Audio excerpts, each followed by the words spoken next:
medical patient. But in the state of Illinois, she can't get her medical marijuana card because the year before she got busted for weed. And under the Illinois medical marijuana law, if you have a felony possession conviction, you can't get medical marijuana. And that went viral through my network of people going, wait a minute, because she was illegal before, she can't be legal now? Who are these laws supposed to protect if not the woman with spinal stenosis and fibromyalgia? And that's where I find social media really helps us, is it allows us in 140 characters to spread the word of some of these stories that opens people's minds.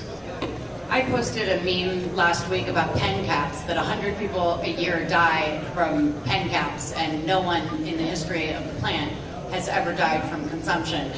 The cap on a pen. And sometimes it's the little things that can get, open people's eyes. And like you said, I think a lot of people believe that it should be legal, but they don't even gauge. I get a lot, well, your movement's making great, strides. It's practically legal everywhere. But, say that to somebody who can't get safe access to their medicine, or is in a state where they're incarcerated for medicating or using it recreationally. So I think that, building coalitions is pretty easy when you are able to put out different types of information that will engage all different types of people.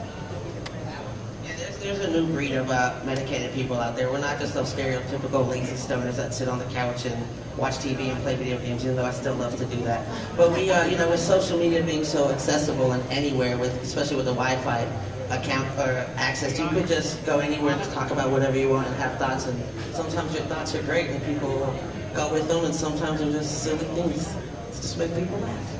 But social media is so involved now with everybody, and everyone's always on their phone. I was at a party last night, and you looked at the couch, and everyone was just sitting there looking at what everyone else is doing and tweeting and Instagramming and Facebook, and that's what we do now.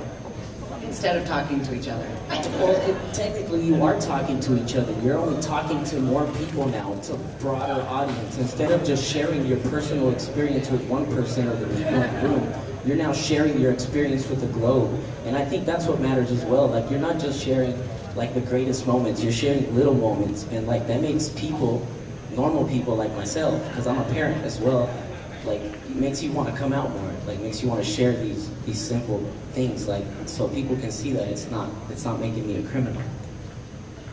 Thank you. For people who are now joining us or walking in, again, welcome to the social media panel. We're using #HTSocial, and your tweet will appear up on the screen, and we will read your questions if you have any. So this one is coming from Cannabis Information, and this person wants to know, in your opinion, do you feel that the 710 world has had a positive or negative effect on the legalization push? Let me start with that one. It's a double-edged sword with the whole 710, the oils, and the dabbing. Let me start with the bad side. The bad side of it is what we call optics in public relations. The optics of it. How does it look? What does it look like to the mainstream? And with dabs, you have a situation where you have a substance that looks to the uninitiated, looks to the ignorant, like sticky heroin, that's lit up with a crack torch, and whose manufacturer occasionally blows up like a meth lab. Say it. Freebasing THC. Exactly, and that's where the danger lies in the public relations of it. Not a month or a week goes by that I don't report on some story where the local Action News team is showing a apartment complex that looks perfectly good except for the wall blown out of the second floor where you can see inside, where some Botard was putting together, trying to blast BHO, not realizing that butane's a heavier than air gas that pools at the floor and lights with pilot lights and static electricity. So on that side, kind of bad. On the other side, though, the 710 movement's been a good thing in bringing out a lot of people who previously thought of 420 as a hippie, stoner, old 60s thing. So it's brought a new, younger base to our activism movement. And as far as patients go, there's so many patients that can't sit there and puff and tough, a whole ounce to get what they need. And instead they can use a little bit of shatter and get what they need. So there's the bad side is the public relations, the good side is the medication and the youthful aspect of it. And I feel technology is our best friend in this movement because I'm seeing more and more of these electric nails and vape pens that don't scare the public as much as seeing a crack torch. But there you go, that's what I'd say.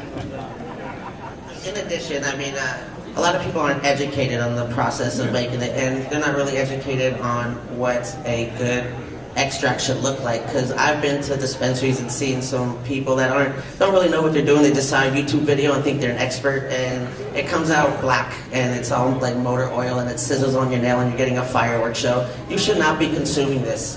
This is not healthy, and I think the more, like you were calling them botards, I know there's a hashtag out there. And people are starting to realize, and they're learning through social media. Yes, you learned how to make it, and now you're an expert, but now you're learning how to refine it, and the social media is giving you that outlet to know what you're doing wrong, because people on the internet are mean.